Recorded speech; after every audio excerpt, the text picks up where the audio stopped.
नमस्कार, मैं हूं आपके साथ आयुषी गुप्ता।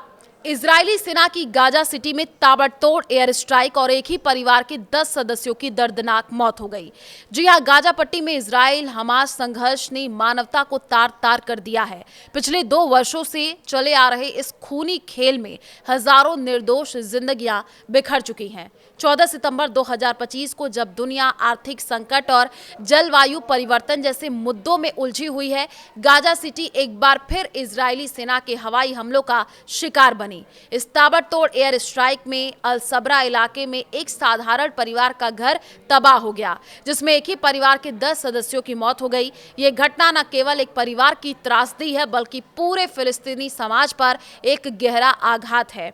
चलिए आपको इस पूरे खबर के बारे में विस्तार से बताते हैं और जानकारी देते हैं कि शुरुआत कैसे हुई।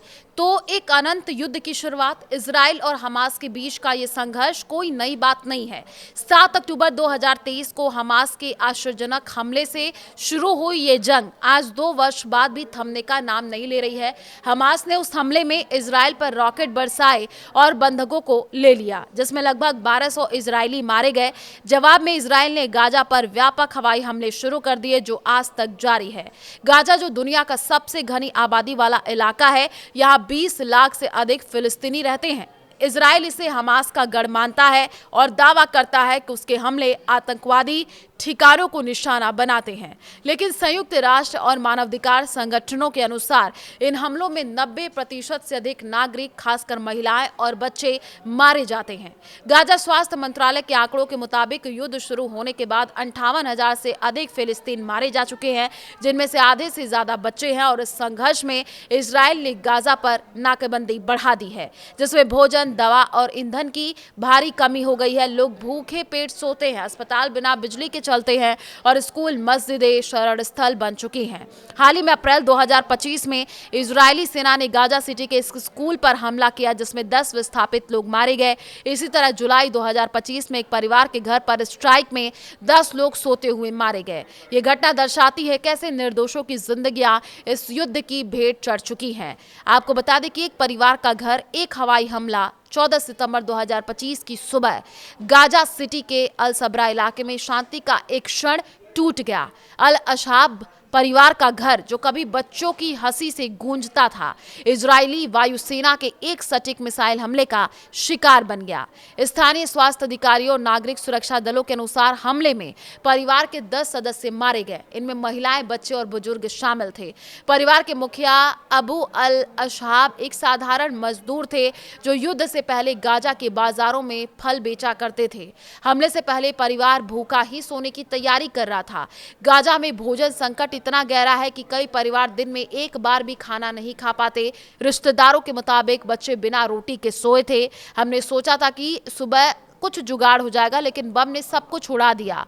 मलबे से शव निकालने वाले एक प्रत्यक्षदर्शी ने बताया कि 10 वर्षीय एक बच्चे का शव सबसे पहले मिला, जिसके हाथों में अभी भी एक टूटा हुआ खिलौना था।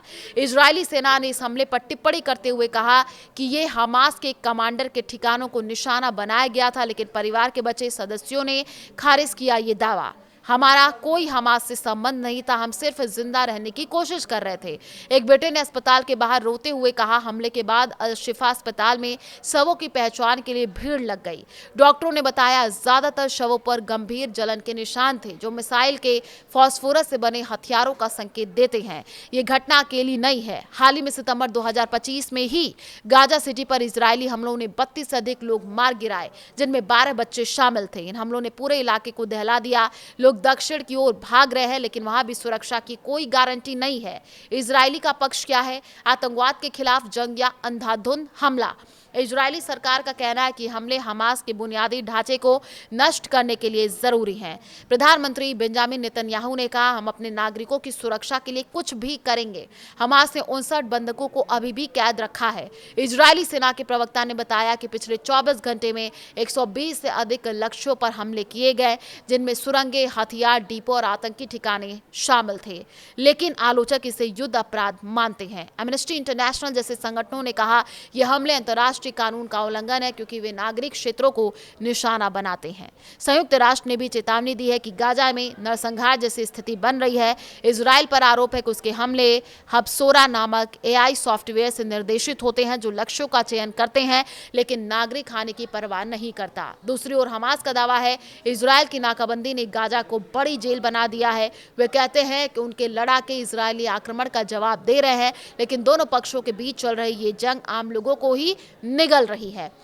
तो आपको ये भी बताते चले कि अमेरिका ने चिंता जताई लेकिन इजराइल का सैन्य सहायता जारी रखी। यूरोपीय संघ ने कहा कि नागरिक हानि अस्वीकार्य है।